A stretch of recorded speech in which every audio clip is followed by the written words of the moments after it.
Hi friends, അസ്സാം വലൈക്കും. അപ്പോൾ ഞാനിന്ന് വന്നിട്ടുള്ളത് ഒരു മോമോസിൻ്റെ റെസിപ്പി ആയിട്ടാണ്. ബീഫ് വെച്ചിട്ടാണ് ഞാൻ ഈ ഒരു മോമോസ് ചെയ്തെടുത്തിട്ടുള്ളത്. അപ്പോൾ നമുക്കിതെങ്ങനെ തയ്യാറാക്കാൻ നോക്കാം.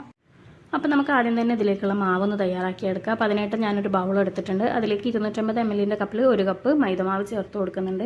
ഇനി ഇതിലേക്ക് ആവശ്യത്തിനുള്ള ഉപ്പും 1 ടീസ്പൂൺ നെയ്യും കൂടെ ചേർത്ത് കൊടുക്കുന്നുണ്ട്. എന്നിട്ട് ഇത് നമുക്ക് കൈ വെച്ചിട്ട് നന്നായിട്ടൊന്ന് മിക്സ് ചെയ്ത് കൊടുക്കാം. അതിനുശേഷം നമുക്കിതിലേക്ക് കുറേശ്ശെ വെള്ളം ഒഴിച്ചിട്ട് നമുക്കിതൊന്ന് കുഴച്ചെടുക്കാം.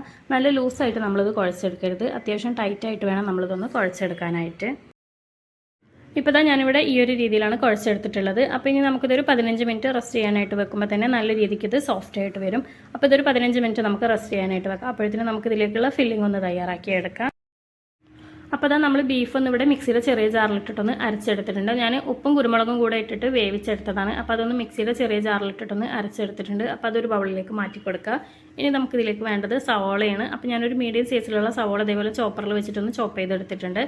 ഇനി ഇതേപോലെ മല്ലിയില ചെറുതായിട്ട് അരിഞ്ഞതും കൂടെ ചേർത്ത് കൊടുക്കാം. ഇനി 1/2 ടീസ്പൂൺ കുരുമുളക് പൊടി ചേർത്ത് കൊടുക്കുന്നുണ്ട്. അതേപോലെ തന്നെ ആ ഒരു സവാളയിലേക്കൊക്കെ ആവശ്യത്തിനുള്ള ഉപ്പ് ചേർത്ത് കൊടുക്കാം. നമ്മൾ ബീഫ് വേവിക്കുമ്പോൾ ഉപ്പിട്ടതുകൊണ്ട് തന്നെ നമ്മൾ നോക്കിയിട്ട് വേണം ഇട്ട് കൊടുക്കാനായിട്ട്. ഇനി 1 ടേബിൾ സ്പൂൺ സോയാ സോസും കൂടെ ചേർത്ത് കൊടുക്കുന്നുണ്ട്. ഇനി ഇതെല്ലാം കൂടെ നന്നായിട്ടൊന്ന് നമുക്ക് മിക്സ് ചെയ്ത് വെക്കാം. ഇപ്പോൾ ഇവിടെ എല്ലാം തന്നെ മിക്സ് ചെയ്തെടുത്തിട്ടുണ്ട്. ഇനി നമുക്കിത് മാറ്റി വെക്കാം. അപ്പോഴത്തേനും നമ്മുടെ മാവൊക്കെ നല്ല രീതിക്ക് ഇവിടെ സോഫ്റ്റ് ആയിട്ട് വന്നിട്ടുണ്ട്. ഇനി ഇതിൽ നിന്നും ഒരു ചെറിയ ബോൾ എടുത്തിട്ട് നമുക്കിതൊന്ന് പരത്തിയെടുക്കാം. അപ്പോൾ ആദ്യം തന്നെ ഞാനൊരല്പം മൈദ ഇട്ട് കൊടുക്കുന്നുണ്ട്. ഇനി നമുക്കിത് നല്ല രീതിക്കാനൊന്ന് പരത്തിയെടുക്കുക. അത്യാവശ്യം കനം കുറച്ചിട്ട് തന്നെ പരത്തിയെടുക്കുക. അപ്പോൾ ഞാൻ ഈ ഒരു രീതിയിൽ പരത്തിയെടുത്തിട്ടുണ്ട്. ഇനി നമുക്കൊരു മൂടി വെച്ചിട്ട് ഇതേപോലെ ഒന്ന് കട്ട് ചെയ്തെടുക്കാം. അപ്പോൾ ഞാൻ കട്ട് ചെയ്ത് വെച്ചിട്ടുള്ളതിന് ഒരു ഷീറ്റ് എടുത്തിട്ടുണ്ട്. അപ്പോൾ അതിൻ്റെ ആ ഒരു സൈഡ് ഭാഗമൊക്കെ ഞാൻ കൈ വെച്ചിട്ട് ഒന്നും കൂടെ ഒന്ന് പരത്തിയെടുത്തിട്ടുണ്ട്. അപ്പോൾ നിങ്ങൾ പരത്തിയെടുക്കുമ്പോൾ പരമാവധി കട്ടി കുറച്ചിട്ട് പരത്തിയെടുക്കാനായിട്ട് ശ്രദ്ധിക്കാം. ഇനി ഇതിലേക്ക് ആവശ്യത്തിനുള്ള ഫില്ലിങ് വെച്ച് കൊടുത്തിട്ടുണ്ട്. ഇനി ഇതേപോലെ നമുക്കിതൊന്ന് ഷേപ്പ് ചെയ്തെടുക്കണം. റൗണ്ട് ചെയ്തിട്ട് നമുക്ക് ഇതേപോലെ ഒന്ന് ആക്കിയെടുക്കാം. നിങ്ങൾ ഈ ഒരു വീഡിയോയിൽ കാണുന്നത് പോലെ ചെയ്തെടുത്താൽ മതി.